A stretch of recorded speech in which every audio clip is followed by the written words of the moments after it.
Well, good evening, everybody. How y'all doing on this Wednesday night? It's hump day. It's been a very fulfilling day for me. I don't know about you, but I thank God always something to do to give God the glory. Listen, it's financial literacy month, and I always try to keep up with the trend and the times from a biblical perspective. So this would normally be Bible study. It is still Bible study, but we're going to talk about financial literacy. I think it's important for us as believers to keep up with the trend and the times so we know what's happening, what God's going to do, when He's going to do it, and align everything up with Scripture. So, this lady, young lady that I'm bringing on tonight, is a good friend of mine, a business associate, a sister in Christ. Very, very well knowledgeable in the industry. She's a broker. Her resume is so long. Wow, I looked at it. Think I've looked at it a long time. But she is very, very versatile. A licensed real estate broker, a tax credit specialist, certified housing manager, certified occupancy certified financial specialist. So many uh, initials behind the name. Not so much about the initial, but the fact that she can prove she's taken the knowledge and put it to application. So I want you guys to share, invite. Come on, let's blow this up. It amazes me how we will quickly join something that's talking about foolishness. Hi, Dimitri, Gwen, than we would to get on something that's promoting something positive to help improve who we are as people, professionals. So I want to introduce to some and present to others Mary Adams Thomas. All right, Mary. Well, thank you, Dr. G, and hello to everyone. I appreciate the opportunity to share, and you're so kind with your words of introduction. Tonight, we're going to be talking about building wealth. The Bible say we should pass on an inheritance to our children. But many times we're not leaving them anything to pass on. We're leaving them with a debt because sometimes we don't even have insurance to bury ourselves. I heard a speaker say one time, some of the only dirt we will own is the one that we bury in. But then some of us don't own that. The family member who buried us own that. However, tonight we want to share information about possessing the land. The Bible say possess the land. It didn't say rent the land or lease the land. It say possess the land. In addition to that, when we look at the Bible and look at the struggle, a lot of wars was because they were possessing the land. So tonight we just want to share with you, for those of you that are not homeowners, we want to encourage you to become a homeowner because that's the first step into building wealth. When you own that piece of property, you begin to build equity. So we're going to share a brief slideshow. Okay. It worked then. Okay. This is for our first time home buyers. If you have a home, great. Get the information and share it. First time home buyers, we usually give a seminar to tell you every step that you have to take. There's a myth that's saying you need 20% down, you need perfect credit. You know, you can't use a cosigner, but what we try to do, we try to dispel all the myths to let you know that there's so many programs that can help you and assist you. So the first thing we look at, is it better to buy or rent? Now, home ownership may not be for everybody, but for the most part, it tends to fall in the best advantage for most people. Buying versus renting, the advantage. When I buy a home, I build equity. What is equity? And we'll talk about that a little bit later. But equity, I'm building money in my property. Every time I pay a note, I'm going to pay off part of that principal.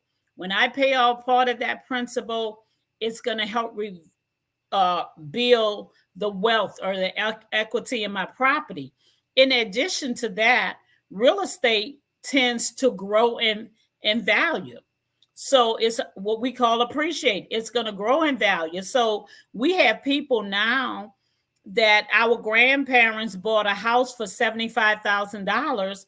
Now those houses are worth 500, 600,000. That's how we build equity. In addition to that, we get a tax break. Most of us know it. We have dependents, our children we carry. However, when you pay your note, the interest that you pay, that is tax deductible. So now I'm not just throwing my money away renting, I can get a tax break. In addition to that, the payment is going to be stable. I know if I get a 30-year mortgage, that principal and interest will be the same for 30 years. However, if we rent, every 6 months to 12 months, they may go up on your rent. Then a home is an investment. It is actually building wealth. And then lastly, I have the right to decorate it however I want to. Any color you choose, you can paint your house. The disadvantage, you have to do your own maintenance. You no longer can call the landlord, say the pipe leaking, the roof leaking. You have to take care of your own home. You have to pay property taxes, and then your house may lose value. That very seldom happened, but in 2008, when the market crashed, we did have some houses that was upside down. However, for the people that held on to their houses, now their house have grown in value, but that was because of the market. Then what do I have to do to prepare to buy a home? First, you need to review your credit. If you come to the housing counseling agency, we will help you review your credit and we will pull a credit report. The credit report we pull comes for FICA. That's the same credit reporting sources that the mortgage company uses. We also will help you develop a budget. We will see about getting you pre-qualified for the mortgage to see what you can qualify, the different types of loan, and then you can find your house and go through the mortgage process. That's the things to prepare to buy a house. What should my credit look like? And I know this is Dr. G area, so I dare not try to touch it too much. But just looking at the credit scores, 760 and above is excellent. 720 and up to 760 is very good. 680 to 720 is average. Fair to poor is 620 to 680. That's where most of us fall. And anything below 620 is considered poor. Well, we can get you financed with the 620, and mainly with the 640, you can get assistance for down payment. So you don't have to have perfect credit. In addition to that, if your credit score is not where it's supposed to be, then we will work with you to help you to get to that score. I have had people that came that was in the 400s and they wind up getting to the 700 once we showed them what they needed to do to get that credit in order. Then FHA is a type of mortgage. FHA is a mortgage that's insured by HUD. HUD guaranteed that lender that if you foreclose on that property, they will pay them off. Well, what this does, this open the door for banks to want to lend you the money because they know that they're going to get paid off no matter what. The idea score for this is 620. Um, these are the areas that a good credit report will look at. 30% on your payment history, 30% on your account balance, 20% on the length of credit, 10% on your inquiry, and 10% on the type of accounts that you have. Slow credit will hurt your credit. And again, I say we won't go over credit too much because I know that's an area that Dr. G specializes in. How to protect your credit: make sure you have no late pays. If by chance you have a late pay, make sure you catch that late pay up. Do not allow it to stay on your credit report as a past due, because every month that it goes past due, it brings your credit score down. At least try to make your minimum payment. I tell my clients, put them on automatic deduction. That way you know that they will be paid. And then just keep a low balance on all your credit cards. Then how can I fix my credit? You can use Credit Karma to just monitor your credit. You can negotiate with your collections. Try to pay them 30%, 40%, 50%. They don't want that to stay in collection. So negotiate with them. And then I'm not totally against credit repair companies, but just make sure you're using somebody who's reputable and who will teach you and show you what they're doing, not just say they're going to fix your credit. Developing a budget. We give you a sample budget. We want you to know, how are you really spending your money? I tell my clients all the time, how often do you look at your bank statement? We are guilty. We do not look at those bank statements. If you look at your bank statement, you will see where your money is going. When I work with my clients and we start to look at their bank statements, they never realize how much they were spending at the fast food place.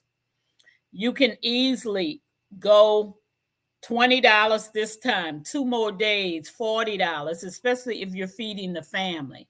And even I had a young lady who was going to the casino, and she was pulling out $200 and $300 every 3 or 4 days. And she never realized how much money she was actually spending in 1 week. So look at your bank statements to see how you're spending your money. We encourage you to increase your savings, even if you're just saving $5 a week, $20 a month. Try to save some type of money.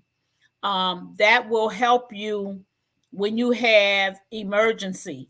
Statistics show that the average family do not have $500 saved.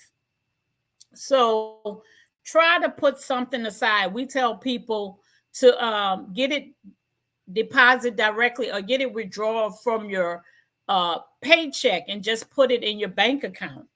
And that way you won't even touch it. What do I need to do to qualify for a mortgage? First of all, the lender wants to see how much money you're making, what's your income, and then how much you're spending. And mainly, we're going to look at what's on your credit report. Once we look at your income and look at what is on your income, do you have a car note, credit cards, installment loans, student loans? Once we take those, we looked at that and we determine how much you can afford. To do that, you need to gather 30 days of paychecks. If you get paid every 2 weeks, then that's two paychecks. If you get paid once a week, that's going to be four paychecks. Your W 2s for the last 2 years.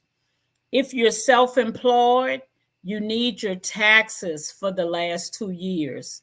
Because when you're self employed, we're going to look at your net income, not your gross. Your net is all the money you have deducted out and what is left. That's your net. You take your gross income, you paid all your expenses, and then that net amount is what we look at.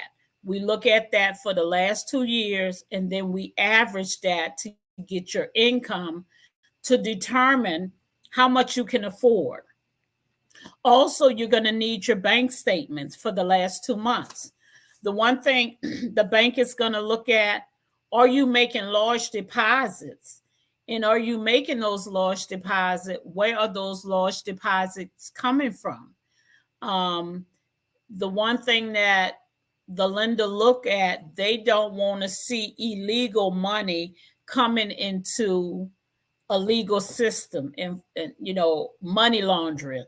We got bad money we're trying to put into a legal system to buy a house. So when you have a large deposit, it's going to be a question, where do you get that money from?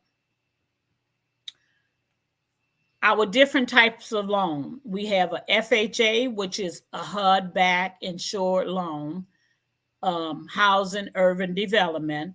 Then we have a VA loan. That's for veterans, those people that have served in the war. They have the right to buy a house with the veterans with no money down. With the FHA, your down payment is going to be 3.5%. We have a USDA, and some of us may hear that saying rural development. That's used in the area outside of the cities. New Orleans is considered urban, so we can't get UDSA in New Orleans. We can't get it in Metairie, but we can get USDA in Slidell, Covington, uh, Chalmette, Gretna, Marrero, uh, West Wego, Baton Rouge. Those areas we can get what we call rural development RD, and that's 100% financing with no down payment. Our other mortgages consider our conventional mortgage. With our conventional mortgage, you can put anywhere from 5% to 20% down on our conventional mortgages. And then on our jumbo mortgage, the jumbo mortgage are usually for those properties that's over $400,000-$500,000. As we say, with our FHA mortgage, a minimum of 550 that used to be before the pandemic. We may can find someone to finance you at that rate, but your down payment will be 10%. At 580, 620 is 3.5%. Um, Usually when you do the 580, they would like to see 3 months of reserve. What is that? Whatever your house note is, they would like to see that 3 months somewhere. It could be in a savings account, it could be in an insurance policy, a retirement, a 401k. They just want to see if something happened, you have 3 months of rent. And then not all the time they want to see rental history, because if you pay your rent on time, they figure you'll pay your house note on time. The other type of mortgage is VA, for those people that have served our country. They should be able to buy a house. Their credit score only has to be 600. No down payment, no mortgage insurance. And if they die, the benefit rolls over to their spouses. Again, rural development, that's in the area that's less populated than the city. I think that population is somewhere around 300,000 people. If it has less than 300,000 people, it will get rural development. Credit score 620, no down payment, 2 months of reserve. Conventional, again, 620. When you go conventional, they prefer to see you with a 680. You do 5% down payment, and then your mortgage insurance is lower, and underwriting guidelines is a little bit more flexible. What do I need to do an application? We're going to estimate what your payment's going to be, your interest rate, your insurance. We're going to calculate mortgage insurance, closing costs, and down payment. Those are all the things that we do when we process that mortgage.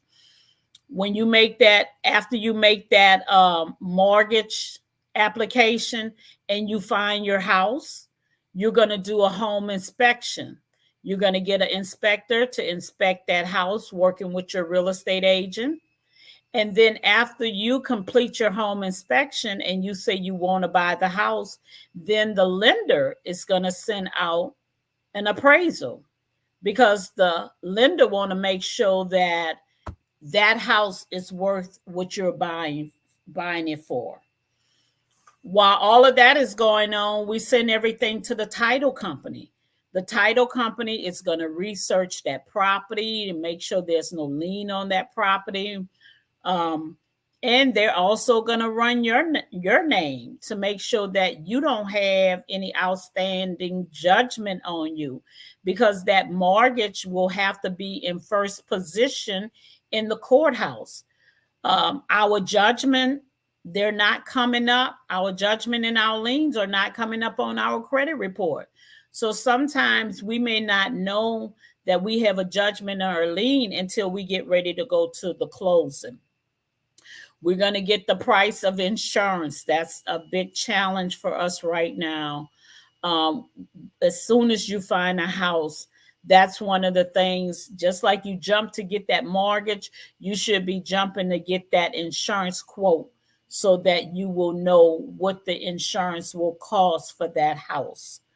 And then just supporting document, again, check stubs, tax return, whatever the lender or the processor may ask you for, then you should get that so that it can go to the underwriter.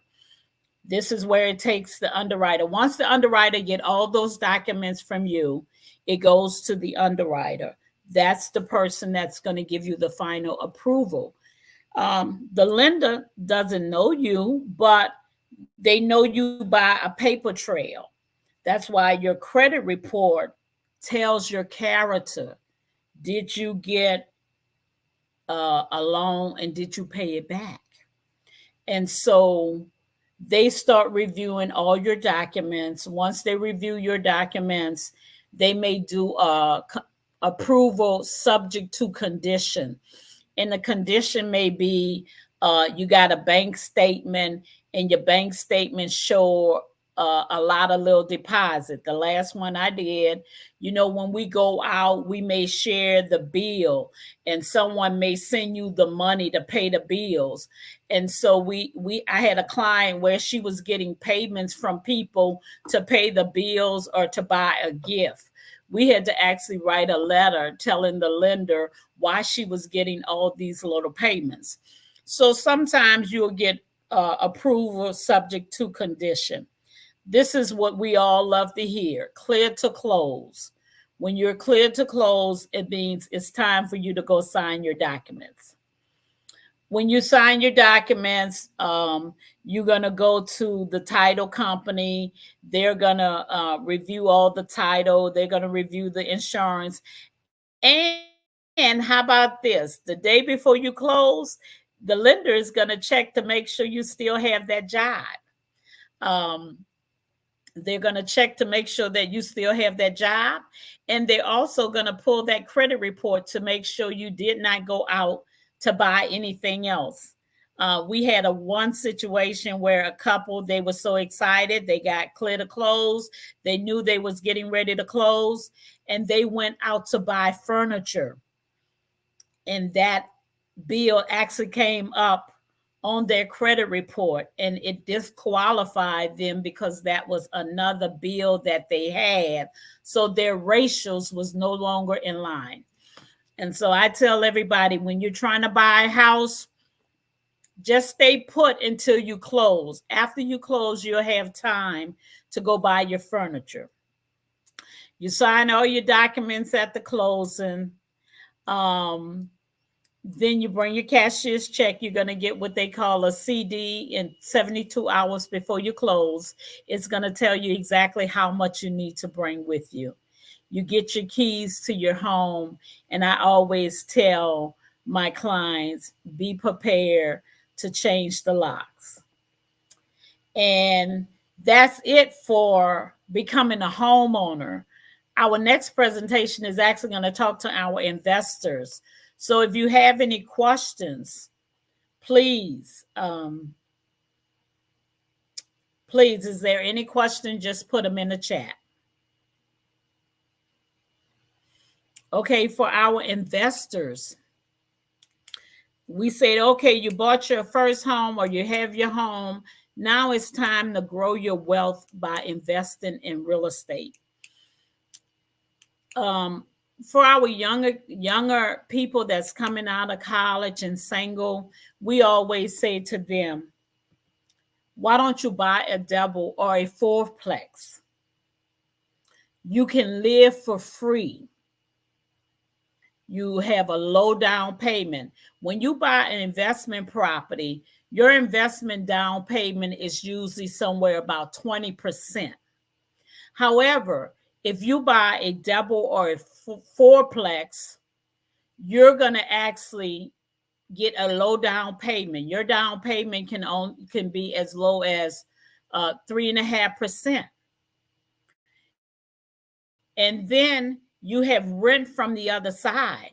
If your note is $1,000 and you're charging $1,200 for rent, now you're taking somebody else's money to pay your house note. We say take the extra money, put it towards your principal. You're reducing the balance of that principal. You're building equity. The same concept, just like you build equity in your private home, you build equity in your investment home. Once you build the equity in that home, now you can rent out that side and go buy you a single house if you want to. Now you have income coming in on both sides to create more income to your regular salary or your business, whatever you're doing. Or now, after you build that equity in that property, you can take the equity out of that property, take that money, and go buy another rental property. And this is how you begin to build your wealth. The other way, we say, if you can't do it by yourself, join a real estate investment group. NAREB, we're a National Association of Real Estate Broker. We have a division that's called Women Initiative, Women Investing in Real Estate. The reason this group was formulated because it showed that most Black single women was single parent and they lived below the poverty level. Well, investing in real estate would be a good way to help them to build wealth. So we created this women initiative group. This group teach you how to invest in real estate, the tools that you need, the technique.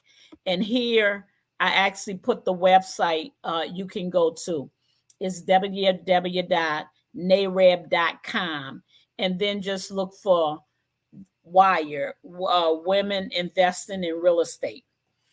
Another local group we have here is called New Orleans Real Estate Investors Association. And I think Dr. G was a part of this group, and she may still be a part of this group. And this is a group where um, a group of real estate investors, they come together, they share their knowledge about the marketplace, they help identify opportunities for each other, they talk about best practice. For instance, should you flip, rent, or hold on to a property? What is the best path to achieve whatever you want to do? For instance, when I first got into business, I decided I didn't want to hold on to rental properties, even though I was a property manager and I managed properties for a lot of people. But that wasn't my goal. My goal was about flipping. So I bought them, I fixed them, and I flipped them.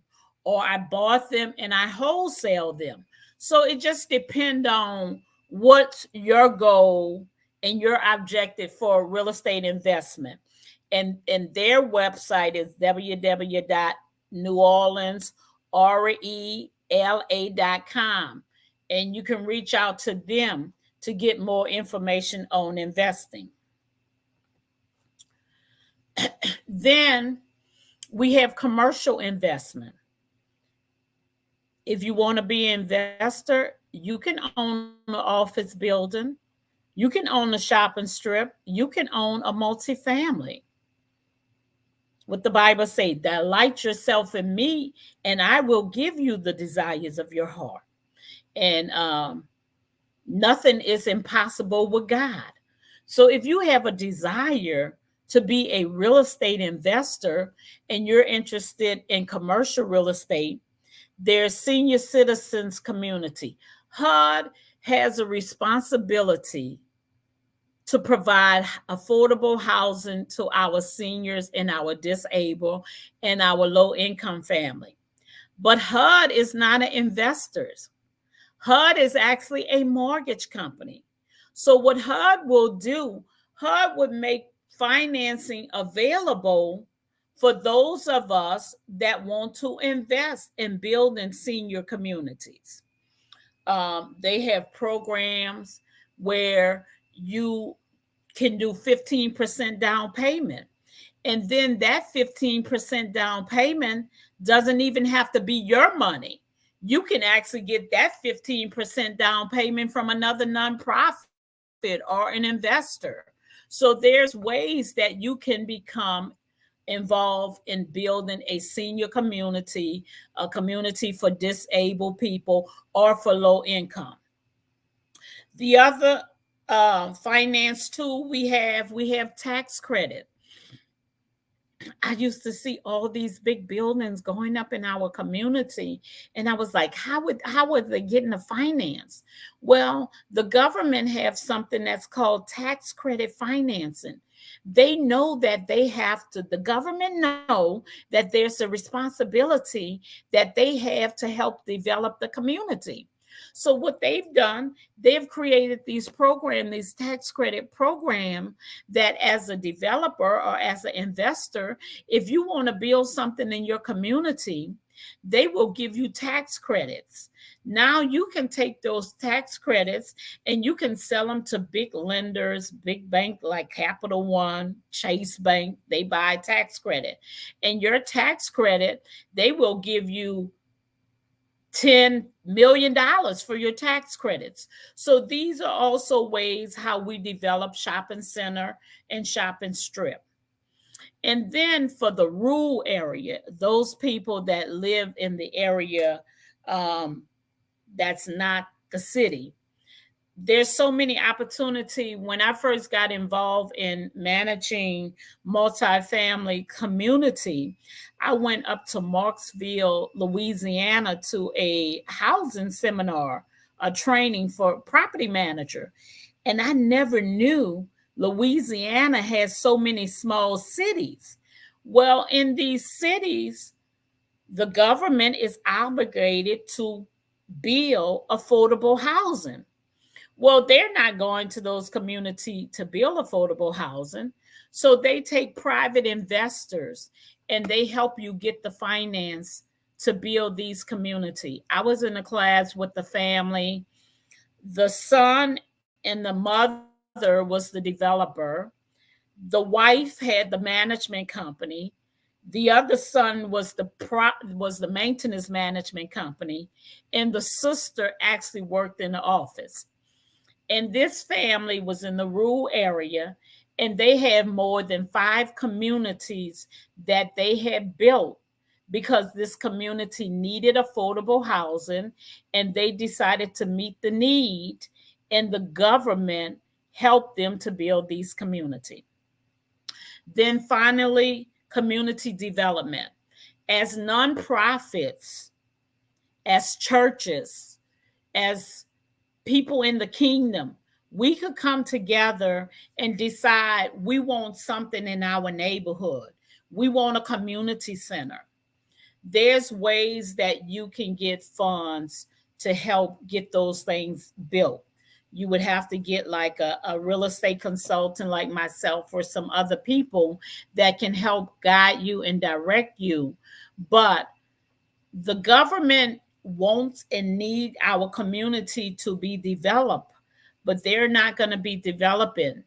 The private investor will develop the community. You can start with buying a home of your own, buying a double, buying a fourplex, and then walking into the commercial business if you're really interested in building wealth. And that's the end of my presentation. That's my number if you want to call me, and my website if you want to go on my website and look at some properties or even get more information about what's going on in a trend of real estate today. So, Dr. G, I thank you for the time.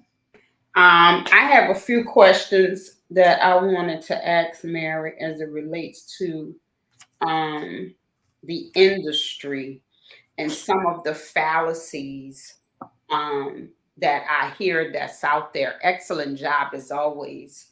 Thank you. Um, and real estate is really such a vague, I guess, industry because it encompasses so much. Um, when do you become a first time home buyer if I already have a home? When do I qualify gain as a first time home buyer? Um, the definition of that is as long as you have not had a mortgage in the last 3 years. So If you you mean, still have a mortgage, right, if I'm in my home now that I'm paying for, then are you saying I wouldn't qualify? not as long as you still have a mortgage. So then you only can be a first time home buyer once. No, if I'm you not pay for your understanding. if you pay for your house, you Hmm. can be a first time home buyer. Long as you don't have a mortgage in Okay. your name. Okay. So For if you, instance, if your house was paid off hmm, and you wanted to go buy another house as a first time home buyer, then you will be able to use that. okay. Okay. Um, Another thing I wanted to ask is what are some of the challenges you see? Um, let's just stick with Louisiana and what our and I want I guess our race. I hate to go there, but I think we need to. What are the challenges we face in being qualified and prepared to become a home buyer? Okay, that's a good question. And you're not wrong to go there because let's deal with statistics. Mm-hmm. Statistics show in the white community, homeownership is at 70%. In the black community, it's at 48%. So it's not wrong to look at race. We have a big we have a big wealth gap. And, that's almost 30% in a gap. Some of our challenges this. First of all, is education and the knowledge of the process. Mm-hmm.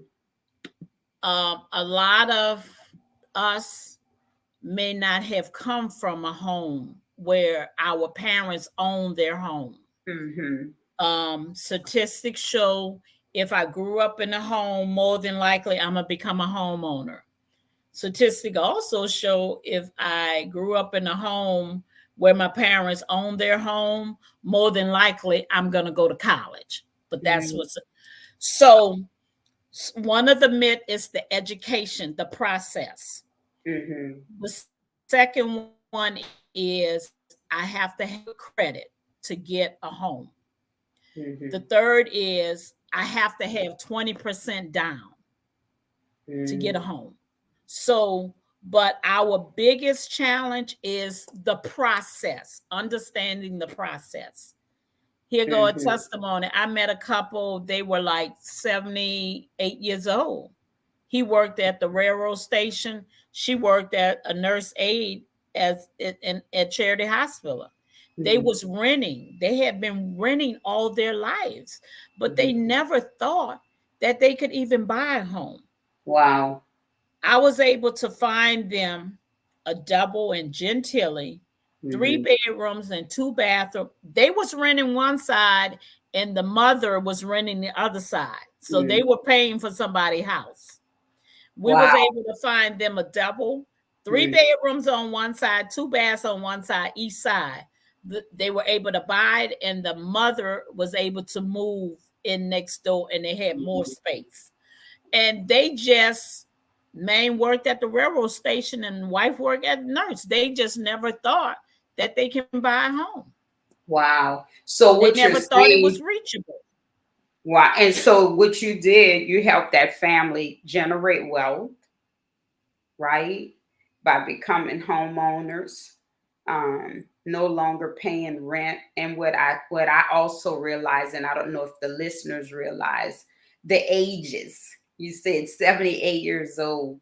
So I guess my other question would be, if I'm on a monthly income, rather that income would be SSI or disability or whatever. Age shouldn't matter as long as I can show that I can afford the house. No, yeah. Yes, age, as long as you can. Age is one of those categories we cannot discriminate against. Okay, You all cannot right. discriminate against a person age. So as And long as I can as prove long I as you got can the show money, that you can pay for that home. uh-huh. um Social Security, disability, and retirement. Wow. As long as we get a letter saying that you're going to get that for a lifetime, you Mm-hmm. can use that income to qualify. Awesome, Yeah. awesome. Then I wanted to address another fallacy. I went online and did some research.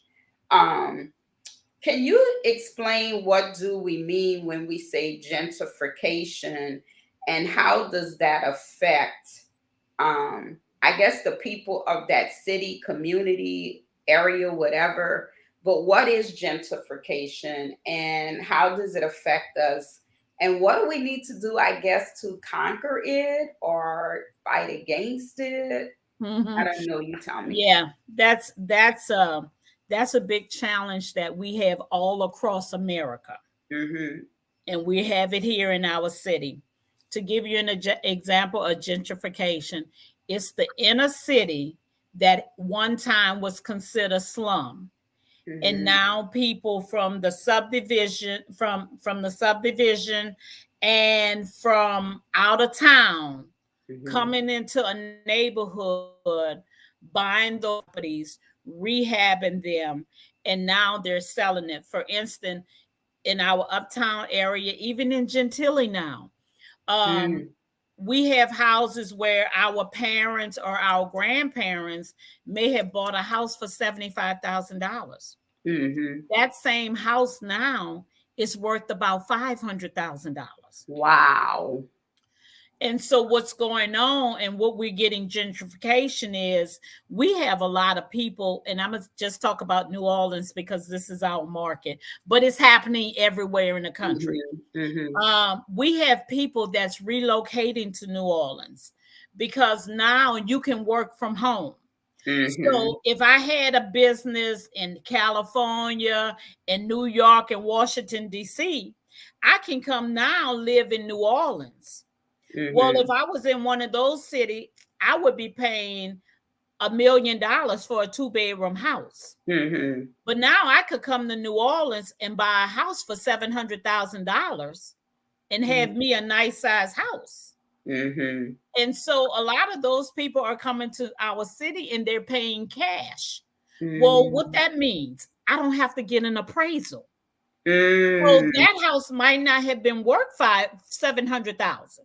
But it doesn't matter now because I paid cash for it. I didn't get an appraisal. So that created another comp in the community. And Mm-hmm. so now when we look at the assessor roll, it's going to show that that house is selling in that area. What can we Mm-hmm. do? That's have been one of our challenge because this is what been going on. Wow. Grandmother died, left it to mama. Mama died. Children living in the house now. We have people that's knocking on the door of these houses and say, look, we'll give you $200,000 cash. Well, Wow. most of us have never seen uh $100,000 cash or 500. So now we saying $200,000 cash. Yeah, yeah, And so they're selling out. And yeah. so then they're coming in, maybe putting 100,000 into it, and now turning around and selling it for 700, 800,000. Go ahead. What, I'm what sorry. we're trying to do now is to educate the children that's there, or even the seniors that's there, because the tax bracket's getting out of the way for them too. Mm-hmm. Because the higher you go, the tax bracket's going to go up. So what we're trying to do, we're trying to encourage them to take those homes and subdivide them into rental properties. Mm-hmm. Now you can create, if you live there, you can do your Airbnb and create income for that home to help you pay the taxes and the maintenance. Mm-hmm. Or you can create just the double and you can rent it and create money to pay your taxes and your insurance and your maintenance. So Mm-hmm. we're trying to encourage them to find a way to let's keep those houses in our community. Okay. I have another one. I just kind of just did my homework. I'm also hearing from traditionalist, I guess is a good word to use, as well as I guess what we would look at people who call themselves financial gurus are saying we're about to enter another housing bust. This may not be a good time to buy a home. What are your thoughts on that? Again, I hate to do general statements Right. because it's all going to depend on that situation. Okay. But from my perspective, it is always better to own that home, because even right now, I was counseling with one of my buyers. Mm-hmm. The interest rate has gone from 3% right now to 6%. Wow. And it happened fast. Yes, it did. We thinking that it's going to actually get up to 7.5%. Wow. So, and let me say, we say wow, but at one time we were at 10, 12, 14%. I was One going to time we say was when at, I bought my first house, I bought it at 12 and a half. right. So we were at 16%. It's just Mm-hmm. that we're so used to being it low. Mm-hmm. But no matter what happens in the market, I believe it's always better to buy, because Mm-hmm. nothing is saying that the situation is going to get better down the line. Amen. So Amen. then you may still be stuck. You may be worse off if you don't buy. Mm-hmm. Mm-hmm. And so I always say, just like everything else, Mm-hmm. acknowledge God and let Him direct your path. Mm-hmm. But because I am an advocate for home ownership, I always think buying is better. Now, sometimes it's not. I sold a house to a 70-year-old man who Mm-hmm. wanted a house. But then after he got in the house, he had to cut the grass. he had to do the maintenance. And then Mhm. he was trying to see if I could go get his old apartment back. So so sometimes home ownership is not for everyone, Right. but we could have put him in a condominium. Mhm. However, I think if you're trying to build wealth, home Mhm. ownership is the first step to doing that. Is there, and my final question, they don't seem to have any on here, so I'm Just asking say all good information. is there any money out there to help with the down payment process? Because 20% could be a lot of money on 200, $300,000 home. So are there any funds available out there? I know you talked about the USDA as 100%, and that's fine for those who are, considering living outside of New Orleans and Metairie. But what about those who want to stay in New Orleans or who want to go in Metairie? Are there any funds available that we may not be aware of? Yeah, there's funds available, especially for New Orleans. And remember, the down payment on FHA, no matter where you buy, FHA is available anywhere. That's only 3.5% down. Oh, wow, that's a big difference. Yeah, 3.5% down for Mhm. FHA, and you can Okay. buy anywhere. And I think you can go up to almost $685,000 on a loan. Wow. So, and you Okay. just do 3.5%. Okay. Um, with there's programs that's ran by Louisiana Housing Corporation, which is our housing agency in Baton Rouge. There's down payment assistance where they will give you up to 5% to pay your closing costs. In New Orleans, we actually have a program that's called the Soft Second program, and they will give you up to $55,000 soft second. I have Mm. a young lady who just bought a house for 189, and her mortgage she financed was 145 because the other part of that mortgage is going to be forgiven as long as she stays in that house for 5 years. Wow. Um, Plus, you can get up to $5,500 closing costs in Orleans Parish. Okay. In Jefferson Parish, they have a program where you can get up to $30,000. And Wow. statewide, there's assistance that you can qualify for down payment assistance. Wow, awesome, awesome. Well, I thank you for your time and the information. Guys, I'm gonna put this slide up. Let me just say to you, Mary's been my personal broker. And when I say personal, I mean she's the only person that I utilize to purchase real estate. Because no matter how smart we might think we are, I believe in going to those who specialize in a particular area. Because if they specialize in it, they know more than you could ever know. You could do all the research you want. And so I also, I don't bring no anybody to you guys. I bring the people I trust. I bring the people I've worked with. I know their background history. I know their character, in their business outlook as far as integrity is concerned, because those things are important to me. And then finally, I think the housing thing right now is important too, because from a biblical perspective, I do see the Bible coming to pass, scriptures as it relates to end time.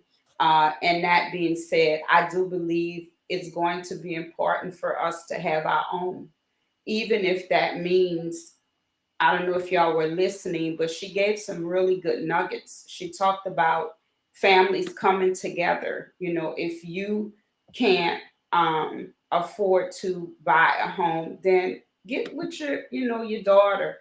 My cousin husband died. Her and her oldest daughter came together and bought a house, and they're living in it together. But I wouldn't remain on this earth and just rent, rent, rent. Now, if that's what your heart desires, Mary said, buying may not be for everybody. I agree with that, because you are responsible for your maintenance, you're responsible for the upkeep and all of that. But when we start talking about an inheritance into our children's children, home ownership, I will say, has never let me down. I think I'm in my fourth home, my personal home. I have real estate property that I rent, but I'm saying for me, even if that means I have four granddaughters, six with my outside grandchildren, a girl always have to have somewhere to go if it don't work out. At least if you had a home, that child could come back to that house. My two daughters lived in my first rental and saved until they were able to get their own home. So there's so many reasons why we as a black people need to focus on wealth. We need to learn to make wealth a priority in our lives. So, uh, being that this is Financial Literacy Month, the whole month of October, instead of just coming to teach you guys Bible study, I thought it was important that even though I don't promote Dr. G, the money coach, I do promote the Bible. I do believe in the scriptures. I do believe that God will give us the desires of our heart. I believe if we really want it, you have to make the sacrifice. And I believe you need to connect with the right people when you start talking about. Look, that's one of her clients on the screen giving her a cheerleader hoorah. Mhm. Um, I believe it's important that we connect with the right people. And I told you one of my prayers is dispatch my destiny angels of protection, connection, and direction. Connect me with the people who need what I have and have what I need. So I hope this presentation was a blessing to you guys. Is there any last question? She said, make me want to look for a new home, right? Somebody said, are you familiar with the NACA program, NACA? Uh-huh. Yes. Yeah, she Yes. is. Okay, good. Um, Good and program for those that need to use it. Yeah. Okay, so she said good program for those that need to do it. So listen, guys, I love you guys. There's the information on the screen. You know what to do. For those who want to give, give. For those who want to tie, tie. For those who want to sow, sow. May the Lord bless you. May the Lord keep you. Let no one suffer for what they're about to do, but let the Lord return it unto you 100-fold. This is Mary's information. One more time, you guys can write it down right there. If not, you can go back to the screen and freeze and copy the information down so that you can get the information you need to begin your home buying process. So may the Lord bless you. May the Lord keep you. May his face shine upon you. This is our prayer.